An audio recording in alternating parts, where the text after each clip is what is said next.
മച്ചവരെ കൊറേ ഓടുന്നു, തലയൊക്കെ പെരുത്ത് തുടങ്ങിയിട്ടാ. നമുക്കൊന്ന് തണുപ്പിച്ചാലോ എന്ന് വിചാരിച്ച് ഞങ്ങൾ ഒരു ട്രിപ്പ് പ്ലാൻ ചെയ്തു. എവിടേക്കാ? നമ്മുടെ സ്വന്തം ഊട്ടിയിലേക്ക് കേട്ടാ. എന്റെ സുഹൃത്തിന്റെ കൂടിയും റിസോർട്ടാണ് കേട്ടോ. അങ്ങനെ നമ്മൾ ഹില്ലൊക്കെ കയറിയിട്ട് നമ്മുടെ റിസോർട്ടിലേക്ക് എത്തിയിട്ടുണ്ട്. റിസോർട്ടിന്റെ പേര് വരുന്നത് സ്നോ ഡ്രോപ്സ് എന്നാണ് കേട്ടാ. തീർന്നിട്ടില്ല കേട്ടാ, ഒരുപാട് പറയാനുണ്ട്. ഇത് നമ്മുടെ പാലക്കാടുകാരൻ സുകുമാരൻ ചേട്ടാ, ഒരു പാവം വൈബ് മനുഷ്യൻ. നമ്മുടെ ലാലേട്ടന്റെ വീടില്ലേ, ആ നടനായിട്ടുള്ള ലാലേട്ടന്റെ ആ ഒരു വീടാണ് നമ്മുടെ. അതിന്റെ തൊട്ടടുത്താണ് നമ്മുടെ ഈ ഒരു റിസോർട്ട് കേട്ടാ. എങ്ങനെയുണ്ട്? ഇനി നമ്മുടെ സ്നോ ഡ്രോപ്സിനെ പറ്റി പറയുകയാണെങ്കിൽ യൂത്ത് ആയിക്കോട്ടെ ഫാമിലി ആയിക്കോട്ടെ ഒരുപോലെ തന്നെ നമുക്ക് എൻജോയ് ചെയ്യാൻ പറ്റുന്ന ഒരു മിനി ലക്ഷറി. ഉള്ളിൽ നിന്നൊക്കെ കിട്ടുന്ന വൈബ് ഉണ്ടല്ലോ, വേറെ ലെവലാണ് മച്ചാമാരെ. ഞാൻ ആദ്യം തന്നെ കണ്ടത് ആ ഒരു ഹൈജീനിക് ആയിട്ടുള്ള കിച്ചൺ ആണ് കേട്ടോ. ഓരോ റൂമുകളായിക്കോട്ടെ അത്ര വൃത്തിയിലാണ് അവര് മെയിൻറ്റെയിൻ ചെയ്തിട്ടുള്ളത് കേട്ടോ. ഇനി നമ്മുടെ ഈ ഒരു ബാൽക്കണി വ്യൂ നിങ്ങൾ നോക്കിയേ, എങ്ങനെയുണ്ട്? അടിപൊളി വീടേ. ആ ഒരു ഭാഗത്തായിട്ട് ഞങ്ങൾ കുറെ കാട്ടുപോത്തുകളെ കണ്ടു കേട്ടോ. എന്തായാലും നിങ്ങൾ ഈ ഒരു റിസോർട്ടൊക്കെ ഊട്ടിയിൽ വന്ന് എടുക്കുകയാണെങ്കിൽ നിങ്ങൾക്ക് നിരാശപ്പെടേണ്ടി വരില്ല, അതെന്റെ ഉറപ്പാണ് കേട്ടോ. അത് കഴിഞ്ഞ് ഞങ്ങൾ ഓരോ സ്ഥലങ്ങളായിട്ട് കാണാൻ പോയി തുടങ്ങി.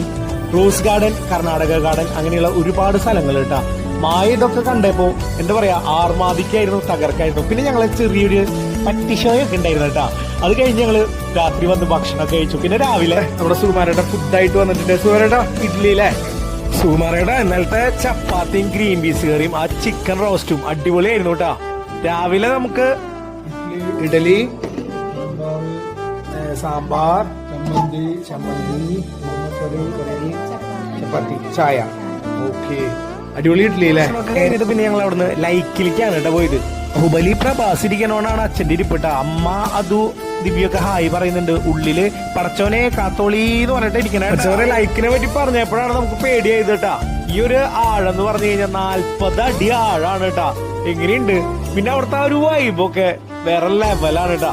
ബോട്ടിന്റെ സാരഥിയായിട്ടുള്ള കമറുദ്ദീനെ കേട്ടോ നമ്മളെ സേഫായി കൊണ്ടുപോയി സേഫായിട്ട് തന്നെ എത്തിച്ചുട്ടാ മച്ചാൻ. ഇതാണ് നമ്മുടെ എന്താ പറയാ, ഞങ്ങള് ഒരു ദിവസം സ്വന്തം ഫാമിലി പോലെ നോക്കിയ സുകുമാരേട്ടനും ഷീജേജിയും മകനായിട്ടുള്ള സഞ്ജിത്തോട്ടാ. ഇവരുടെ ശരിക്കും നാട് വരുന്നത് നമ്മുടെ പാലക്കാടാണ് കേട്ടാ. അവരെ നിങ്ങളൊരു ഊട്ടി ട്രിപ്പ് ഒക്കെ ആഗ്രഹിക്കുന്നുണ്ടാ, ധൈര്യമായിട്ട് ഈ ഒരു റിസോർട്ട് ബുക്ക് ചെയ്തോട്ടാ. നമ്മുടെ കെയർ ഓഫിലൊക്കെ വിളിക്കുന്ന ആൾക്കാർക്ക് സ്പെഷ്യൽ ഡിസ്കൗണ്ട് ഉണ്ട് കേട്ടാ. ഇവരുടെ നമ്പർ വീഡിയോയിൽ ഉണ്ടാവും, പെട്ടെന്ന് വിളിച്ചോട്ടാ.